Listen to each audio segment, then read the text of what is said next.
नमस्कार दोस्तों, बालाजी स्टडी अड्डा में आपका स्वागत है। आज से हम स्टार्ट कर रहे हैं सुपर टेट 2020 के लिए जो आपकी SCERT की किताबें हैं विज्ञान की, जिसमें आपका कक्षा 6 की किताब उसके चैप्टर नंबर 1 से इसी प्रकार आगे हम चैप्टर देखेंगे और जो भी चैप्टर में इंपॉर्टेंट पॉइंट है केवल और केवल हम उनकी बात करेंगे ताकि शॉर्ट में आप सारी चीज़ें यहाँ पर समझ सकें। इससे पहले यूपी टेट का जो पेपर हुआ था उसमें भी SCERT की किताबों से काफ़ी हद तक प्रश्न आया था, तो काफ़ी इंपॉर्टेंट है जो कि आपका प्राइमरी और जूनियर दोनों में यह हेल्प करेगी। तो चलिए शुरू करते हैं। तो सबसे पहला हमारा चैप्टर कौन सा है? हमारा चैप्टर है इकाई 1 दैनिक जीवन में विज्ञान।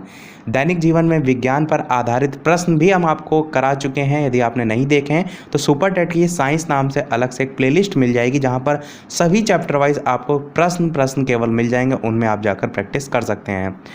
चलिए देखते हैं इसके अंतर्गत क्या क्या हम पढ़ेंगे। तो दैनिक जीवन में विज्ञान की भूमिका, विज्ञान के दुरुपयोग से उत्पन्न समस्याएं और भारतीय और अन्य वैज्ञानिक जो है उनका योगदान। तो सबसे पहले यहाँ पर एक पॉइंट लिखा हुआ है, जिज्ञासा ही विज्ञान की जननी है। आप देखते हैं आसपास के वातावरण में जैसे कि चिड़िया कैसे उड़ती है, या जब आप पत्थर फेंकते हैं तो ऊपर जाके नीचे ही क्यों आता है। इस टाइप से जो जिज्ञासा आपके मन में उत्पन्न हो रही है, कहीं ना कहीं उसी से ही विज्ञान का जन्म हुआ है और उसी से ही आपका जैसे कि गुरुत्वाकर्षण का नियम, ये सारी चीज़ें जो है वो खोजी गई हैं। तो इसी से जोड़कर यहाँ पर लिखा है जिज्ञासा ही विज्ञान की जननी है। बात करते हैं आगे। तो यहाँ पर एक टर्म लिखा हुआ है परिकल्पना। परिकल्पना जो है अभी आगे वर्ड आएगा, परंतु यहाँ पर जान लेते हैं होता क्या है। तो परिकल्पना का अर्थ है किसी घटना के कारण को बताने के लिए पहले से विचार बनाना या कल्पना करना। कोई भी घटना है उसका क्या रीज़न है, क्या कारण है, उसको आप बताएंगे या बताने के लिए पहले से विचार बनाना या कल्पना करना आपका परिकल्पना होता है, जिसे हम हाइपोथेसिस के नाम से भी जानते हैं। तो ये तो हो गया इसके बारे में। अब बात करते हैं कुछ जो वैज्ञानिक हैं उनसे संबंधित। तो एक वैज्ञानिक ने बताया था कि पृथ्वी हर वस्तु को अपनी तरफ खींचती है। इस जानकारी की खोज जिस वैज्ञानिक ने की उनका नाम है सर आइजैक न्यूटन। यहाँ पर आप चित्र भी देख सकते हैं, इनकी फ़ोटो बनी हुई है। शिक्षिका बोली ज़्यादातर प्रश्न सरल ही होते हैं लेकिन उनके उत्तर या सिद्धांत पाना अक्सर कठिन होता है। ये उन्होंने जो एक इसमें छात्रा है उसके संबंध में उसके जवाब में देते हुए उसे उत्सुकता बहुत रहती थी सारी चीज़ जानने की, उसके संबंध में यहाँ पर रिप्लाई करते हुए बोला है। चिड़िया भी अपनी विशेष आकृति आगे से नुकीली और पंख के कारण हवा को चीरते हुए उड़ती है। आगे की कक्षाओं में आप देखेंगे भी ऊष्मा और वायु दाब के बारे में जब पढ़ेंगे कि मोमबत्ती फूकने पर बुझ क्यों जाती है या प्रेशर कुकर में दाल जल्दी क्यों पक जाती है।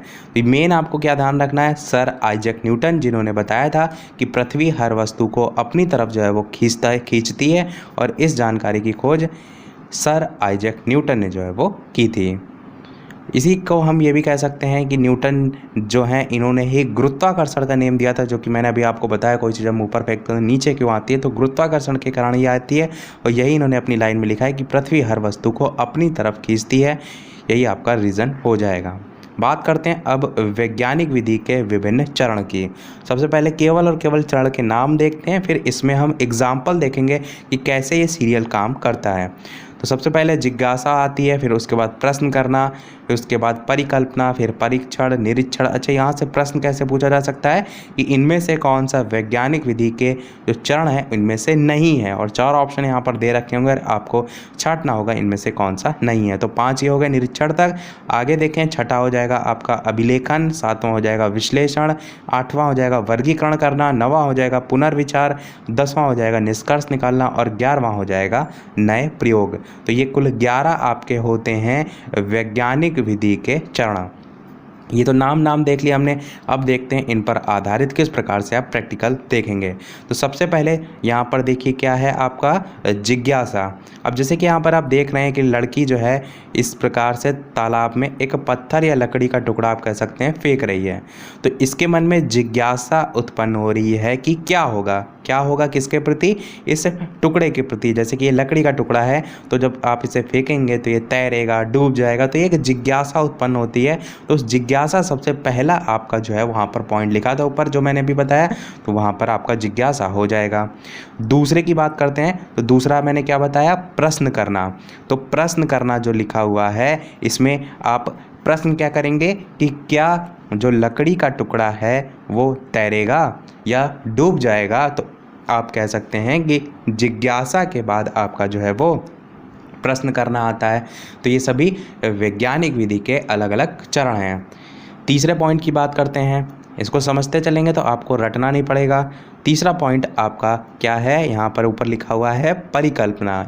मैंने अभी आपको इसकी डेफिनेशन बताई। तो परिकल्पना हाइपोथेसिस, जैसे कि आप यहाँ पर देख सकते हैं कि हाथ में ये इस प्रकार से एक मिट्टी का जो है आप कह सकते हैं गोल, जो हम लोग उठाते हैं उसको बाद गीला करके उससे कोई भी शेप दे देते हैं, तो उसी को लेकर यहाँ पर बताया गया है। एक परिकल्पना बनाई गई है। नीचे देखिए कि अलग अलग आकार की आप देख पा रहे हैं, ये कौन कौन से आकार इससे बन सकते हैं। तो एक परिकल्पना मैंने आपको स्टार्टिंग में जो डेफिनेशन बताई थी उससे आप समझ सकते हैं। चौथा क्या है, परीक्षण। परीक्षण में आप क्या देखेंगे, जैसे कि यही जो मिट्टी का टुकड़ा गोल हमने बनाया, इसे हम इस प्रकार से किसी भी द्रव में, जरूरी नहीं कि वो पानी में ही हो, हम परीक्षण करते हैं तो अलग अलग करते हैं। तो हम इसे किसी भी परीक्षण के लिए जब उपयोग करेंगे, यानी कि उसमें डालेंगे, तो क्या उसमें प्रतिक्रिया देखने को मिलेगी। ऐसा होगा जैसे कि मिट्टी का है तो मिट्टी गल जाएगी उसमें। तो ये आपका उसके बाद परीक्षण जो है वो आता है परिकल्पना के बाद। अगला देखते हैं पांचवा आपका आता है निरीक्षण।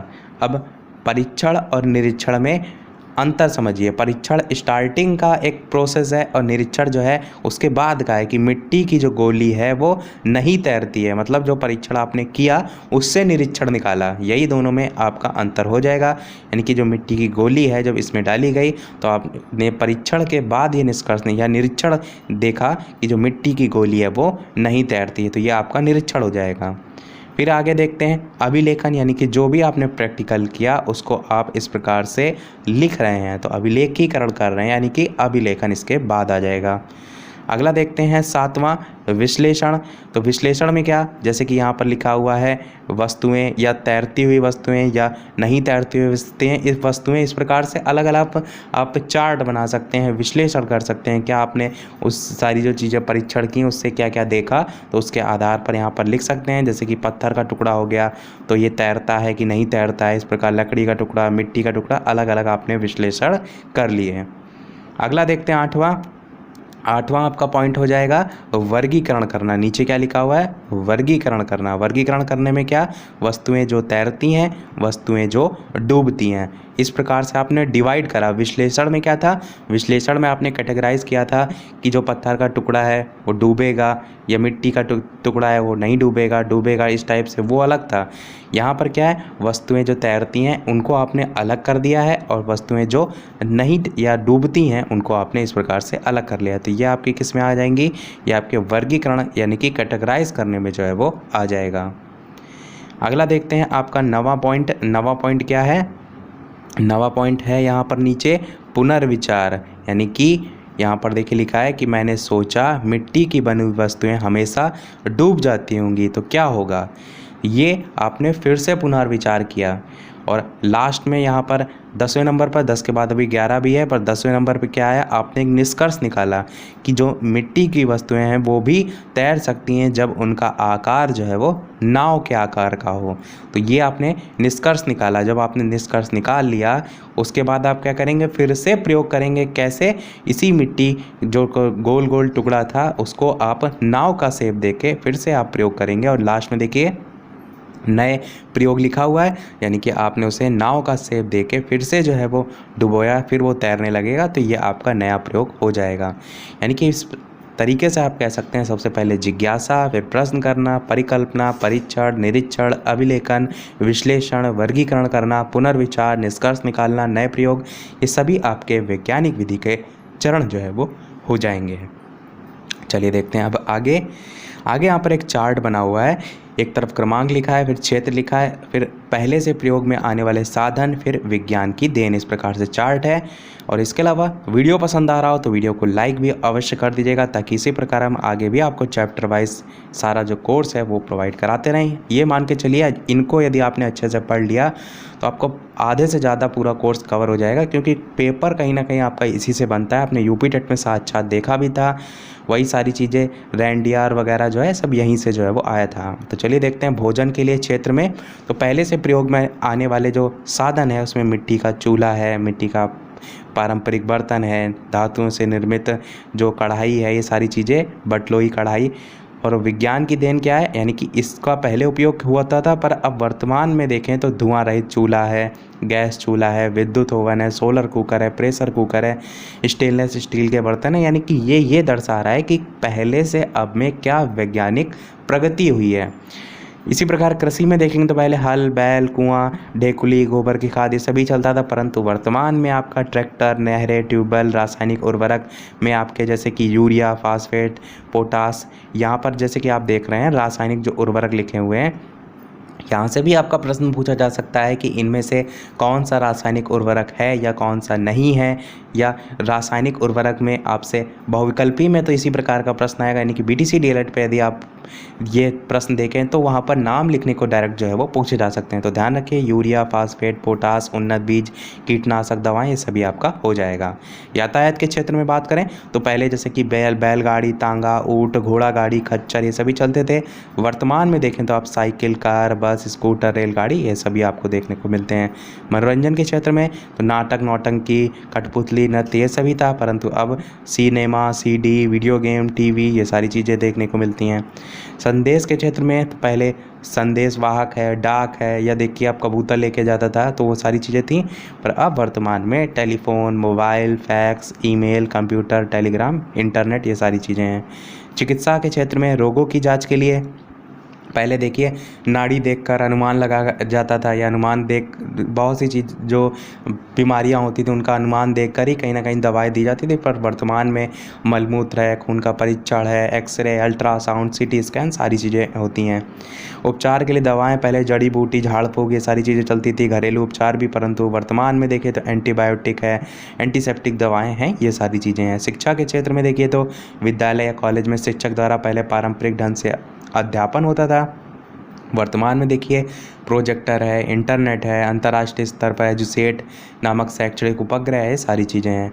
इसी प्रकार अंतरिक्ष खोज में पहले ऐसा कोई योगदान नहीं था, परंतु वर्तमान में चंद्रयान-1 का सफल प्रक्षेपण जो है वो हुआ।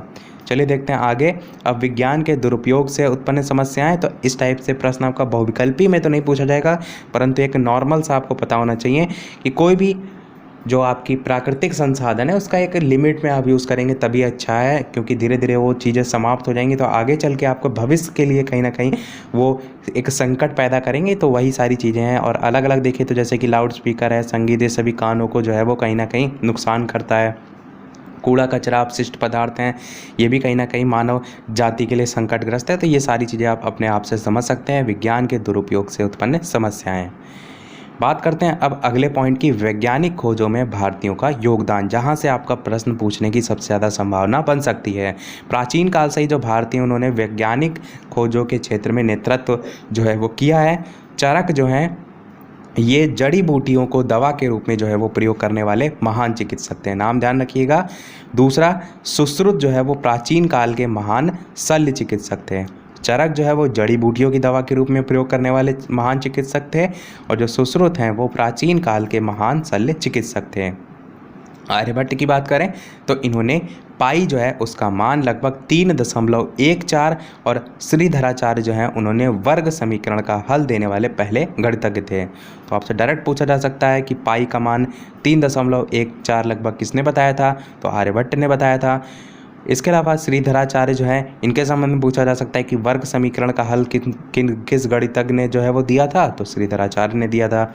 आगे देखें तो आधुनिक वैज्ञानिक खोजों में भी भारतीय वैज्ञानिक जो है उनका अभूतपूर्व योगदान है। जैसे कि जगदीश चंद्र जो बोस हैं उन्होंने पौधों की संवेदनशीलता का सबसे पहले पता लगाया था। प्रश्न यहाँ से पूछा जा सकता है, पौधों की संवेदनशीलता का पता किसने लगाया, तो जगदीश चंद्र बोस ने। CV Raman, Ramanujan, SN. Bose, Meghnath Saha, TR. Seshadri, Homi Jahangir Bhabha, Vikram Sarabhai आदि जो भारतीय वैज्ञानिक थे उन्होंने अलग अलग क्षेत्रों में वैज्ञानिक खोजों द्वारा विज्ञान के विकास में महत्वपूर्ण योगदान दिया। और प्रक्षेपणास्त्र निर्माण में डॉक्टर ए.पी.जे. अब्दुल कलाम, आप जानते हैं मिसाइल मैन के नाम से इन्हें जाना जाता है, और डॉक्टर कस्तूरी रंगन आदि भारतीय वैज्ञानिक जो हैं इनकी विशेष उपलब्धि भी रही है। नाम भी नीचे यानी कि नाम के साथ साथ चित्र भी आप देख सकते हैं, विक्रम साराभाई, सीवी रमन, रामानुजन, होमी जहांगीर भाभा, APJ अब्दुल कलाम, ये सभी आपके हो जाएंगे। चलिए अब देखें वैज्ञानिक जो खोज है उसमें विदेशी वैज्ञानिकों का क्या योगदान रहा है। तो विदेशी वैज्ञानिकों की भी कहीं ना कहीं योगदान है। जैसे कि उदाहरण के लिए एडवर्ड जो जेनर है, उनके द्वारा रोगों से रक्षा के लिए वैक्सीन का निर्माण जो है वो किया गया था। तो डायरेक्ट ये पूछा जाता है कि वैक्सीन का निर्माण रोगों से रक्षा के लिए किसने किया था, तो एडवर्ड जेनर। ध्यान रखिएगा। अलेक्जेंडर फ्लेमिंग द्वारा पेनिसिलिन की खोज की गई थी, ये बहुत बार पूछा जाता है। पेनिसिलिन की खोज किसने की, अलेक्जेंडर फ्लेमिंग ने की। पॉलिश वैज्ञानिक क्यूरी और मैडम क्यूरी, इनके द्वारा रेडियम की खोज और पोलिनियम की खोज जो है वो की गई थी। किसकी, रेडियम और पोलिनियम की खोज पॉलिश वैज्ञानिक क्यूरी तथा मैडम क्यूरी के द्वारा। गैलीलियो जो है उन्होंने दूरबीन की खोज की थी। थॉमस एडिसन ने जो है वो ग्रामोफोन और विद्युत बल्ब की खोज की थी, थॉमस एडिसन ने। मार्कोनी ने जो है वो रेडियो की खोज की थी, मैंने बताया भी था ट्रिक से। एक ट्रिक आपकी जीके वाली प्लेलिस्ट में मिल जाएगी, उसको देख लीजिएगा। उसमें जितने भी यहाँ पर खोज आप देख पा रहे हैं उनको बहुत अच्छी ट्रिक से मैंने बताया था, जिसको आप एक बार देख लेंगे तो आपको डेफिनेटली सारी चीज़ें याद हो जाएंगी। वहाँ पर मैंने बताया था जैसे रेडियो गाँव वगैरह में देखते हैं आप, नहीं चलता है तो आप क्या करते हैं, उसमें कोहनी मारते हैं। कोहनी मारने पर क्या होता है, चलने लगता है। जैसे गाँव में टीवी नहीं चलती तो टीवी को ठोका पीटा जाता है, या यहाँ भी अब देखिए पुरानी जो टीवी आती थी पहले ऐसे ही चलती थी। तो वही है, जो रेडियो है नहीं चल रहा है, आप कोहनी मार रहे हैं, तो कोहनी से आप मारकोनी याद रख सकते हैं। देखिए मारकोनी से कि उन्होंने रेडियो की खोज की थी। इसी प्रकार ऑटो हॉर्न जो है उन्होंने परमाणु बम का आविष्कार किया था, ये सभी ध्यान रखिएगा। सर आइजक न्यूटन जो है उन्होंने गुरुत्वाकर्षण, वोल्टा जो है उन्होंने प्राथमिक विद्युत सेल और माइकल फेराडे जो हैं इन्होंने डायनेमो, विलियम रॉन्टजन जो हैं उन्होंने एक्सरे की खोज की थी, फर्मी ने जो है वो परमाणु भट्टी की खोज की थी, जॉन लॉगी बेयर्ड जो हैं उन्होंने टेलीविज़न की खोज की थी। ये तो सभी जितने भी आप यहाँ पर नाम देख पा रहे हैं इनको एकदम रट लीजिएगा, प्रश्न यहाँ से पूछा जा सकता है। एक बार फिर से मैं रिपीट कर देता हूँ। वोल्टा जो है उन्होंने प्राथमिक विद्युत सेल, माइकल फेराडे ने जो है डायनेमो, विलियम रॉन्टजन जो है इन्होंने एक्सरे की, यहाँ रॉन्टजन लिखा है, रॉन्टजन भी आपको नाम देखने को मिलता है। फर्मी जो है उन्होंने परमाणु भट्टी, जॉन लॉगी बेयर्ड जो है इन्होंने टेलीविज़न की खोज की थी। अनेक अन्य वैज्ञानिक द्वारा जो खोज और आविष्कार हैं उसके बारे में और आगे भी आप आगे जो चैप्टर आएंगे उसमें जो है वो देखने को मिलेगा। ये भी लिखा हुआ है कि विज्ञान की खोज और आविष्कार का दुरुपयोग भी हो रहा है, महाविनाशकारी, जैसे कि परमाणु बम, हाइड्रोजन बम, प्रक्षेपास्त्र आदि, इनके द्वारा कहीं ना कहीं नुकसान भी देखने को मिलता है। तो ये सभी जितने भी यहाँ पर नाम है इनको ध्यान में रखिएगा। चलिए बढ़ते हैं अपने अगले और लास्ट पॉइंट की तरफ, इसके बाद हमारा चैप्टर कंप्लीट हो जाएगा। और लास्ट पॉइंट पर बढ़ने से पहले एक प्रश्न आपके लिए भी, जैसा कि सभी वीडियो में हम आपसे एक ना एक प्रश्न पूछते हैं। तो यहाँ पर बात किसकी हुई है, इसरो की, यानी कि भारतीय अंतरिक्ष अनुसंधान संस्थान, इंडियन स्पेस रिसर्च ऑर्गेनाइजेशन। तो ये इसकी बात हुई है। तो इसी से ही संबंधित आपका इस वीडियो के लिए प्रश्न है, जिसको आपको उत्तर वीडियो के मेन कमेंट में टाइप करके जो है वो बताना है। प्रश्न आपका ये है कि जो इसरो है इसकी स्थापना जो है वो कब हुई थी। यहाँ पर मैं आपको ऑप्शन भी देता हूँ। पहला ऑप्शन आपका होगा 1947, दूसरा ऑप्शन होगा आपका 1951, तीसरा ऑप्शन होगा आपका 1969 और चौथा ऑप्शन होगा आपका इनमें से कोई नहीं। तो 4 ऑप्शन है, आपको वीडियो के मेन कमेंट में टाइप करके बताना है इन चारों में से कौन सा सही होगा। जो इसरो है उसकी स्थापना या एस्टैब्लिश्ड जो है उसे कब किया गया था। चलिए अब बात कर लेते हैं इसके बारे में कि भारत में अंतरिक्ष अन्वेषण तथा अंतरिक्ष प्रौद्योगिकी के विकास और उसके अनुप्रयोग का कार्य भारतीय अंतरिक्ष अनुसंधान संस्थान यानी कि इंडियन स्पेस रिसर्च ऑर्गेनाइजेशन द्वारा किया जाता है, और इसे संक्षेप में इसरो भी जो है वो कहते हैं। यहाँ कृत्रिम जो उपग्रह हैं उनको डिज़ाइन करके निर्माण किया जाता है, और जो कृत्रिम उपग्रह हैं वो भी पृथ्वी की परिक्रमा जो है वो करते हैं। तो इसी के साथ हमारा ये पूरा चैप्टर कंप्लीट होता है। जो भी आपका इसमें इंपॉर्टेंट था सभी मैंने आपको बता दिया। इसी प्रकार अगले चैप्टर भी हम आपको आगे आगे कराते रहेंगे, ताकि आपका सुपर टेट, आप देख रहे हैं कितनी मेरिट हाई जा रही है, आप अभी से तैयारी करेंगे अच्छे अंक तभी जो है आपके आ पाएंगे। तो बने रहिए मेरे साथ, इसके अगले चैप्टर्स के साथ मिलते हैं अगले वाले वीडियो में। बस आप अपना साथ देते रहिएगा, वीडियो को ज़्यादा से ज़्यादा लाइक और शेयर करके, ताकि मुझे भी हौसला मिलता रहे, मैं आपके लिए इसी प्रकार अच्छे अच्छे जो चैप्टर हैं वो सभी कराता रहूँ। तो आज के वीडियो में इतना ही। वीडियो पसंद आया और लाइक अवश्य कीजिएगा, नए चैनल पर सब्सक्राइब जरूर कीजिएगा। चलिए मिलते हैं अगले वीडियो में नए टॉपिक के साथ, तब तक के लिए नमस्कार, थैंक यू फॉर वॉचिंग।